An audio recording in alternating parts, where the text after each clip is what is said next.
warahmatullahi wabarakatuh.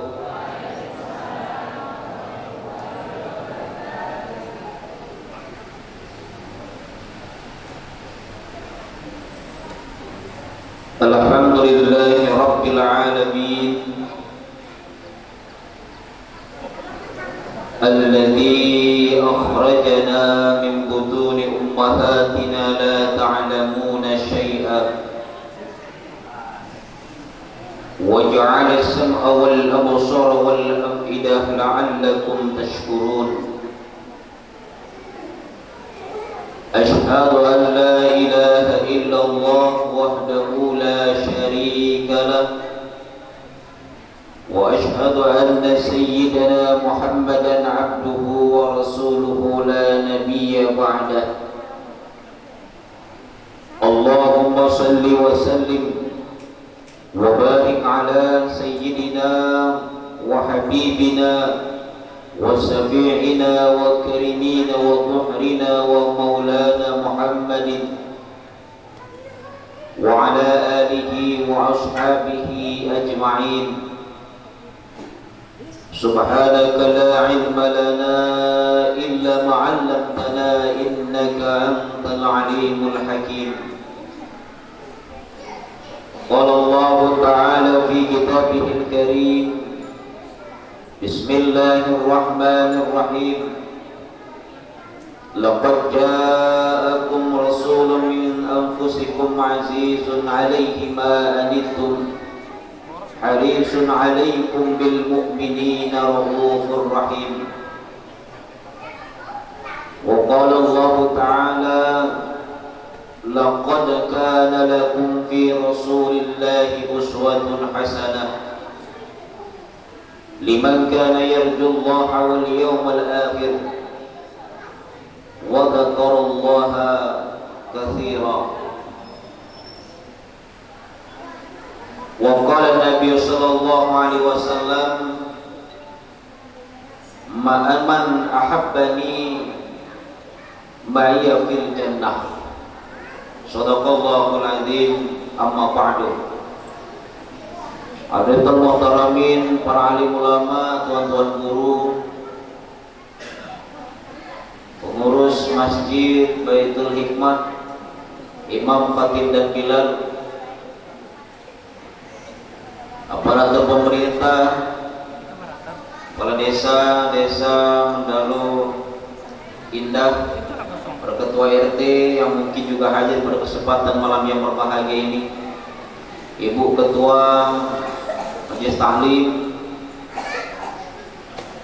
para pemuda yang dimuliakan Allah Subhanahu wa taala. Alhamdulillah, pada kesempatan yang berbahagia ini Allah pertemukan kita di tempat yang mulia, di tempat yang paling Allah cintai, yaitu tempat bersujud, tempat bersimpuh di hadapan Allah, tempat bersuci. Mudah-mudahan pertemuan kita malam hari ini senantiasa mendapatkan berkah dari Allah Subhanahu wa taala, dan kita yang hadir insyaallah setiap langkah kita, ayunan tangan kita kelak di yaumil qiyamah menjadi saksi akan hadirnya peringatan Maulid Nabi pada kesempatan malam yang berbahagia ini. Amin. Allah Subhanahu wa taala berfirman, al-yawma nahtimu ala afwahihim wa tukallimuna aydihim wa tashhadu arjuluhum bima kanu yaksibun. Nah, ini ibu hafal nih. Kemudian Bapak hafal juga biasanya. Ada baca surat Yasin di sini kalau malam Jumat, Pak. Ada Yasinan.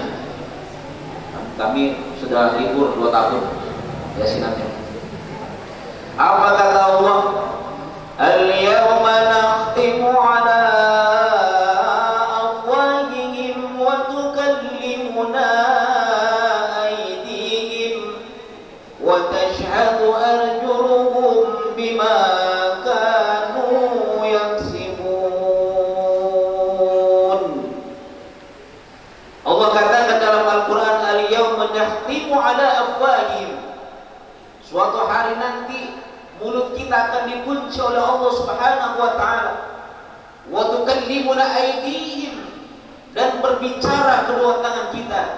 Wa tashhadu arjuluhum, dan bersaksi kedua kaki kita bima kanu yaksibun, terhadap apa yang kita kasabkan, apa yang kita lakukan selama di atas dunia ini. Setuju Bu? Setuju nggak dengan ayat ini? Bu, hanya di dunia yang bisa berbohong. Pak, hanya di dunia yang bisa berbohong. Lisan kita di dunia ini boleh berbohong dengan siapapun, karena hati kita yang tahu. Tapi di hadapan Allah tidak ada satupun manusia yang mampu berbohong di hadapannya. Ibu pernah berbohong dengan suami? Pernah? Aku bohong Ibu? Bapak pernah berbohong dengan istri? Pernah? Pernah juga. Itu hanya di dunia berlaku. Di hadapan Allah tidak ada satupun manusia yang mampu berbohong, karena mulut kita akan dikunci oleh Allah, tangan kita yang akan berbicara di hadapan Allah Subhanahu wa taala, kaki kita yang akan bersaksi di hadapannya. Maka kita berharap kepada Allah Subhanahu wa taala hadirnya kita di majelis ini, mudah-mudahan kaki kita, tangan kita nanti akan berbicara tentang kebaikan di hadapan Allah. Kaki kita akan bersaksi kebaikan di hadapan Allah Subhanahu wa taala. Setidaknya hadirnya kita untuk meningkatkan mahabbah kita kepada Rasulullah sallallahu alaihi wasallam. Tangan kita akan berbicara di hadapan Allah, ya Allah, walaupun aku banyak dosa, walaupun aku banyak salah, walaupun aku banyak silap, tetapi aku pernah hadir dalam majlis di mana kami mengagungkan nama baginda Rasulullah sallallahu alaihi wasallam. Selanjutnya salawat dan salam semoga selalu tercurah kepada baginda Rasulullah yang malam hari ini kita peringati hari kelahirannya. Semoga di yaumil qiyamah nanti kita termasuk umatnya yang mendapatkan syafaatul uzma dari Rasulullah sallallahu alaihi wasallam. Ma'asyiral muslimin yang dimuliakan Allah, Nabi yang kita peringati hari kelahirannya malam ini adalah Nabi yang paling agung, Nabi yang sudah disebutkan namanya sebelum nabi-nabi diciptakan oleh Allah. Dalam satu kitab namanya Al-Mawahib Al-Laduniyah, ada diceritakan di sana bagaimana Allah Subhanahu wa taala menciptakan Nur Muhammad.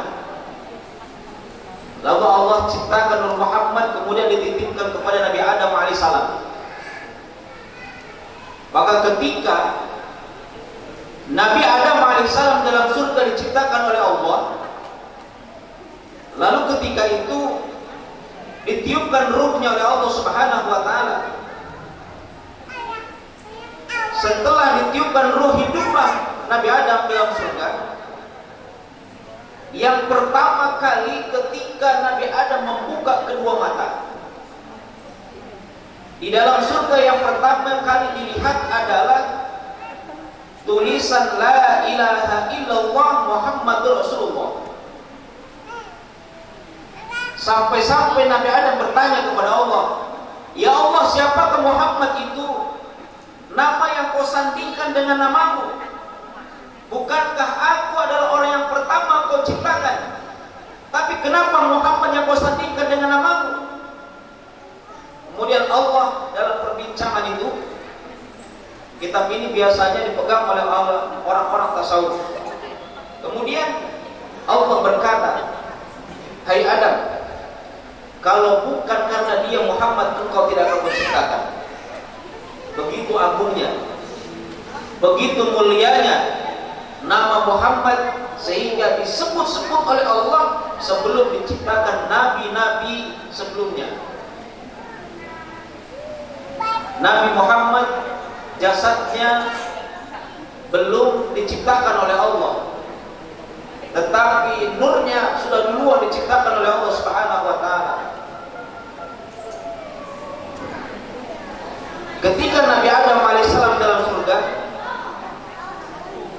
lalu diberikan seorang pendamping, seorang wanita cantik.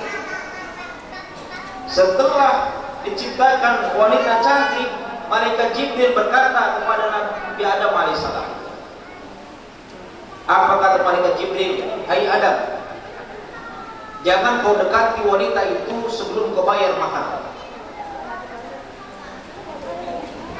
Jangan kau dekati wanita itu sebelum kau bayar maharnya. Ini pernyataannya. Lalu bertanya Nabi Adam kepada malaikat Jibril, hai Jibril, apa yang mesti kubayar mahar untuk mendekati wanita itu? Lalu malaikat Jibril menghadap Allah. Setelah menghadap Allah, Allah berkata kepada malaikat Jibril, hai Jibril, katakan kepada Adam, bayarlah maharnya dengan membaca sholawat kepada Nabi Muhammad SAW. Dalam membaca sholawat ini, maharnya berbagai macam pendapat. Kalau pendapatnya Habib Lutfi, itu katanya 20 kali membaca sholawat kepada Nabi. Ada juga yang berpendapat 10 kali. Dan ada yang berpendapat bahwa Nabi Adam alaihissalam disuruh membaca sholawat sebagai mahar pernikahan beliau 100 kali dalam satu nafas. Rupanya Nabi Adam alaihissalam hanya 50 kali ibu sanggupnya. Ibu sanggup dah baca sholawat 100 kali satu nafas? Oh, Pak sanggup? Gak sanggup Pak. Nabi Adam gak sanggup. Maka konon karena Nabi Adam alaihissalam hanya sanggup separuh, sampai saat ini mahar itu boleh berhutang Pak. Nanti bahwa Pak, kalau jadi saksi pernikahan, misalnya ada pemuda yang tidak punya uang untuk memberikan mahar kepada seorang perempuan, lalu dibayar hutang, itu sah Pak. Saya terima nikahnya Fulan bin Fulan, Fulan binti Fulan, dengan mas kawin 200.000 rupiah dibayar hutang, sah atau Pak? Jangan nanti bingung pula kita jadi saksi. Oh, hutang katanya. Boleh Pak. Nah, ini. Tapi selama ini 12 tahun saya kerja di kantor KUA, itu tidak pernah mas kawin itu dihutang. Pasti dibayar tunai, ya kan? Tapi yang hebatnya, mas kawinnya bukan dengan uang, bukan dengan seperangkat alat sholat, tapi justru membaca sholawat kepada Nabi Muhammad SAW. Kalau zaman sekarang ada seorang pemuda yang menikah dengan seorang perempuan, dengan mas kawinnya sholawat jempol sampai ke jempol kaki, saya katakan. Tapi nggak pernah terjadi. Padahal membaca sholawat, maharnya sholawat itu Pak lebih berharga daripada bumi dan isinya. Lebih berharga daripada bumi beserta isinya. Ketika kita menikah dengan seorang perempuan, maharnya membaca sholawat. Ya, anak muda yang belum nikah boleh nanti cari wanita yang ingin dinikahi dengan sholawat. Katakan kepada ibunya, Bu, anakmu aku pinang dengan sholawat. Setuju Bu? Oh Bu, setuju nggak? Tak ada yang setuju? Allah.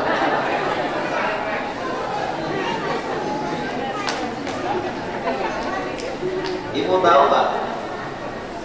Ali bin Abi Thalib ketika menikah dengan putri Rasulullah, apa mas kawinnya? Cincin besi. Cincin besi, bukan cincin emas. Kenapa? Ternyata Ali bin Abi Thalib itu waktu menikah dalam keadaan miskin, sampai-sampai dia istrinya melahirkan masih dalam keadaan tidak mampu, sehingga ketika mengakikahkan anaknya itu Rasulullah yang mengakikahkan kakeknya. Sampai Rasul katakan sebaik-baik mahar adalah sekecil-kecilnya mahar. Tuh, dicari nih anak muda nanti. cari orang tua yang punya anak perempuan yang ingin dipinang dengan sholawat. Itu insya Allah. Nabi Adam begitu. Untuk apa? Memuliakan Rasulullah SAW. Karena kemuliaannya itu tidak ada tandingannya dibandingkan dengan nabi-nabi terdahulu. Ada. Dalam Taurat, di dalam Injil, di dalam Zabur, bahkan di dalam Al-Quran, hanya satu nabi yang Allah langsung memberikan sholawat dan salam kepadanya, yang Allah langsung mengagungkan dengan namanya dengan menggunakan kata innallaha wa malaikatahu yusalluna 'alan nabi ya ayyuhalladzina amanu sallu 'alaihi wa sallimu taslima. Nabi langsung yang memuliakan Nabi Muhammad itu Allah langsung. Maka dalam satu kitab yang dikarang oleh ulama Nusantara, Syekh An-Nawawi Al-Bantani, dia mengatakan ibadah yang kita lakukan itu Pak, ada dua kemungkinan diterima atau tidak. Sholat ada dua kemungkinan, sholat kita diterima atau ditolak. Puasa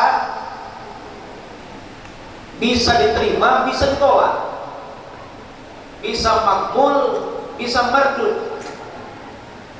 Ibadah haji bisa mardud, bisa mabrur. Ibadah umroh bisa makbul, bisa mardud. Sholat kalau tidak cukup rukun dan syaratnya ditolak. Tetapi membaca sholawat langsung diterima oleh Allah Subhanahu wa Ta'ala. Ibadah itu langsung dicontohkan oleh Allah, hanya satu sholawat. Yang lain dicontohkan oleh Rasulullah. Ibadah sholat itu dicontohkan oleh Rasulullah. Bukan Allah yang mencontohkan, Allah hanya perintahkan.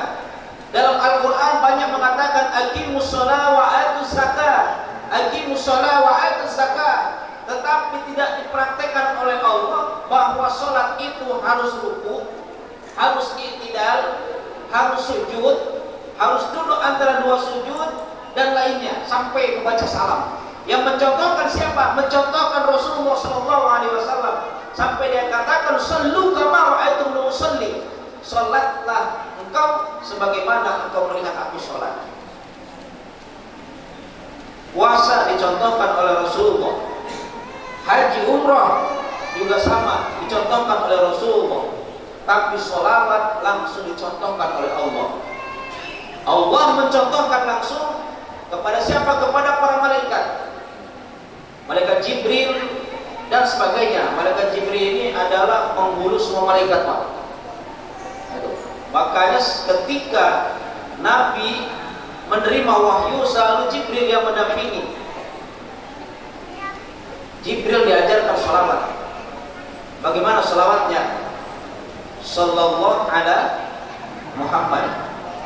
Ibu-ibu kadang-kadang ketika buka YouTube ada tuh Sallallahu ala Muhammad, Sallallahu alaihi wasallam, Sallallahu ala Muhammad, Sallallahu alaihi wasallam. Ibu buka aja di YouTube Sholawat Jibril, itu langsung keluar. Itu yang dicontohkan oleh Allah kepada malaikat Jibril.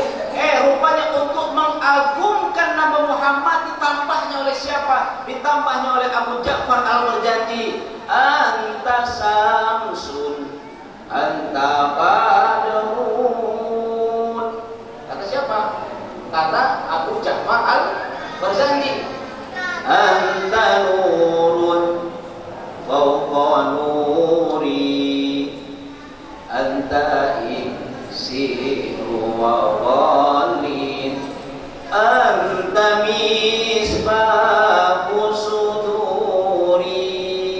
ditambah oleh siapa?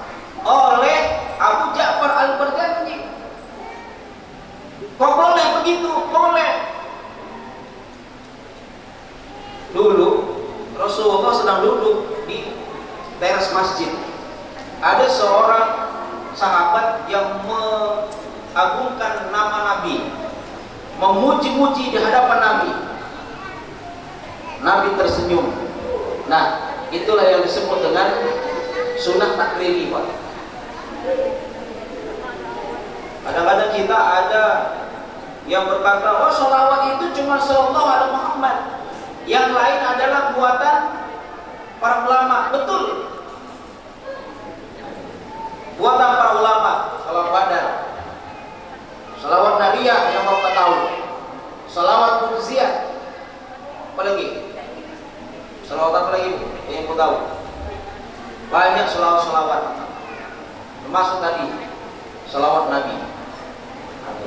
Kalau orang apa namanya nyukur kan agak yang meriah ya. Ya Nabi salam alaika, ya Rasul salam alaika, ya Habib salam alaika, salawatullah alaika. Diiringi oleh hadrah. Hadrah itu diambil dari kata oleh para ulama hadrah. Hadrah itu hadir. Siapa yang hadir? Ruh Nabi Muhammad. Rupanya ketika kita membacakan selawat kepada Nabi, ruh Nabi Muhammad datang kepada kita. Man shalla alayya, man shalla alayya, kata Rasulullah. Siapa yang berselawat kepada sallu alaihi malaikat, para malaikat berselawat kepada kita. Allah bukakan pintu-pintu langit. Para malaikat berselawat kepada umat Nabi Muhammad yang berselawat kepadanya. Luar biasa Bapak Ibu sekalian. Maka ketika kita peringatan Maulid Nabi, ini penting dan harus di dalamnya membacakan sholawat kepada Nabi Muhammad SAW. Tempoh hari kami mengadakan peringatan Maulid Nabi di kantor Kementerian Agama Kabupaten Tanjung Timur. Penceramahnya itu teman asli dari Jakarta. Dia mengatakan tidak ada keberkahan di dalam satu majelis yang tidak dibacakan sholawat kepada Nabi Muhammad. Tidak ada keberkahan, tidak ada kemakbulan doa yang di dalamnya tidak dibuka dengan sholawat. Maka ketika kita berdoa, setelah memuji Allah, alhamdulillahirabbil alamin, baru kita Allahumma shalli ala sayyidina Muhammad, baru kita berdoa kepada Allah Subhanahu wa taala.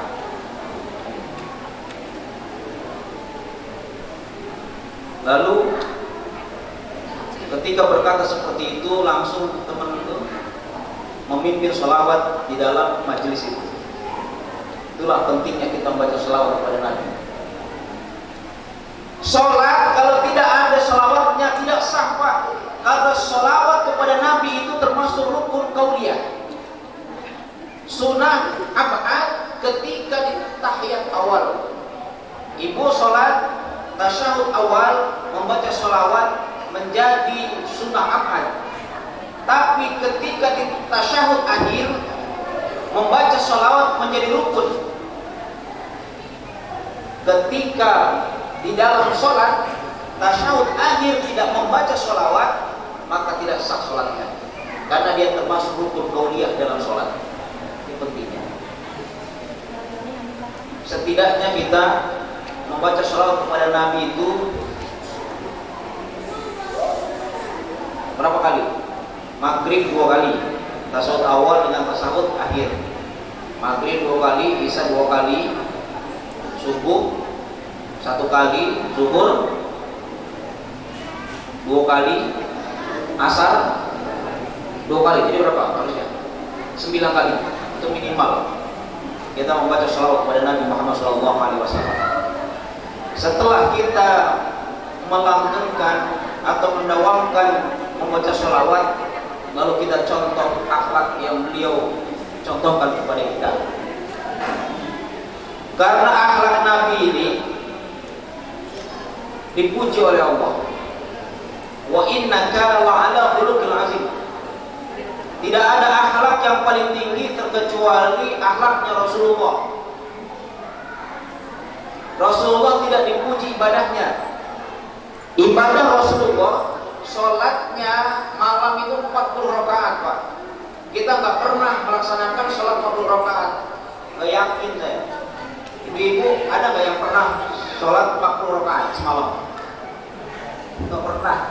Oh Pak, kita nggak pernah, Pak. Nggak sanggup. Kita sholat taraweh saja itu 11 rakaat. Ini berapa? 11. 40 rakaat, kakinya sampai bengkak. Ditanya oleh istrinya, jawabnya apa Rasulullah? Afala akuna abdan syakura. Ketika ibadah, kakinya bengkak, sholat tiap malam 40 rakaat. Aku hanya ingin jadi orang yang pandai bersyukur.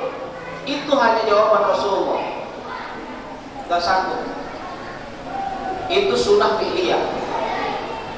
Jadi dalam sunnah itu, Bu, ada sunnah fi'liyah, ada sunnah qauliyah, ada sunnah takririyah. Yang dua, sunnah fi'liyah, sunnah qauliyah, itu adalah sunnah yang berasal dari Rasulullah.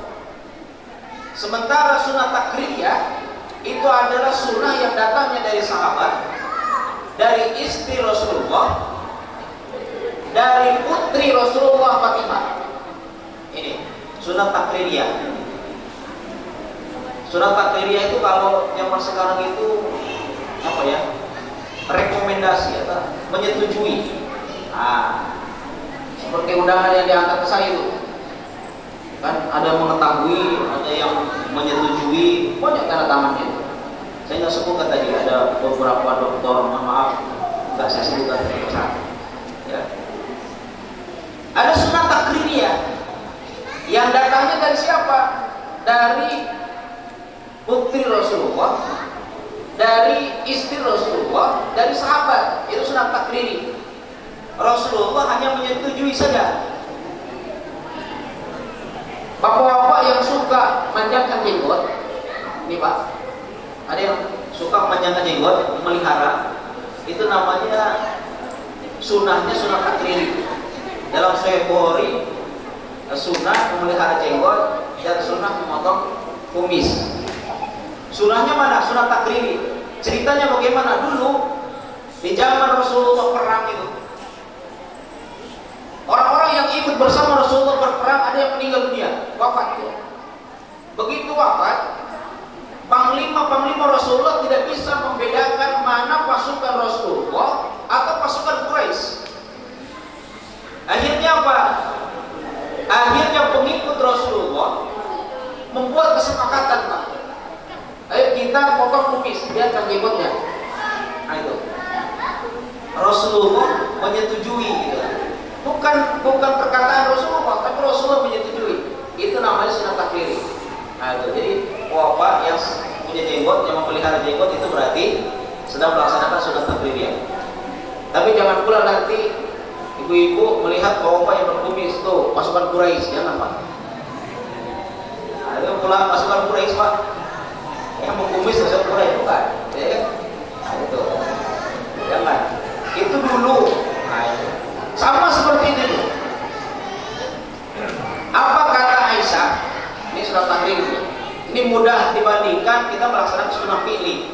Kalau kita melaksanakan sholat 40 rakaat, saya yakin banyak yang nggak sanggup. Tadi sunnah takriri. Apa kata Aisyah istri Rasulullah dulu ketika Nabi masih hidup, kata dia. Dulu ketika Nabi masih hidup, beliau sering tiduran di pangkuanku. Lalu kata Aisyah, lalu beliau membaca Al-Quran, kemudian aku sisirkan rambutnya. Nah itu Bu, itu sunnah takriri.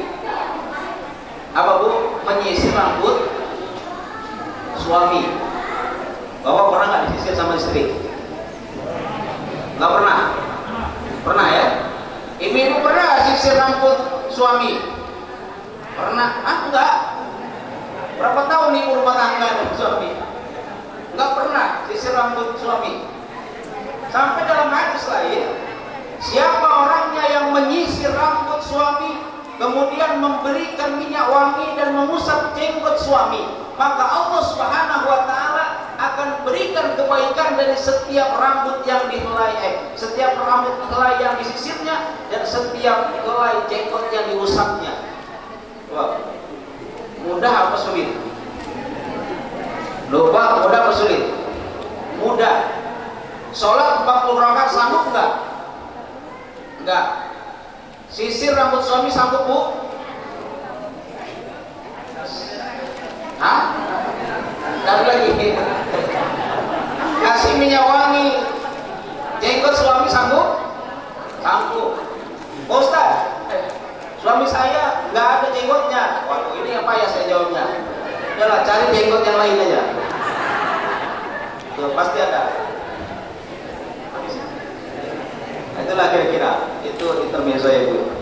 Jadi itulah kira-kira sunnah takriri, sunnah fi'li, sunnah qauli. Jadi itulah Bapak sekalian, pada waktu Isya sudah datang, dan mudah-mudahan apa yang menjadi majelis kita malam hari ini senantiasa mendapatkan ridho, dan insya Allah kita akan menjadi umat Nabi Muhammad SAW. Demikian yang dapat saya sampaikan. Mudah-mudahan ada manfaatnya bagi kita semua, dan tentunya banyak khilaf dan salah. Terima kasih. Usikum wa iya ya Allah nusratul mustaqim. Wallahu muwaffiq ila aqwamit thoriq. Assalamualaikum warahmatullahi wabarakatuh.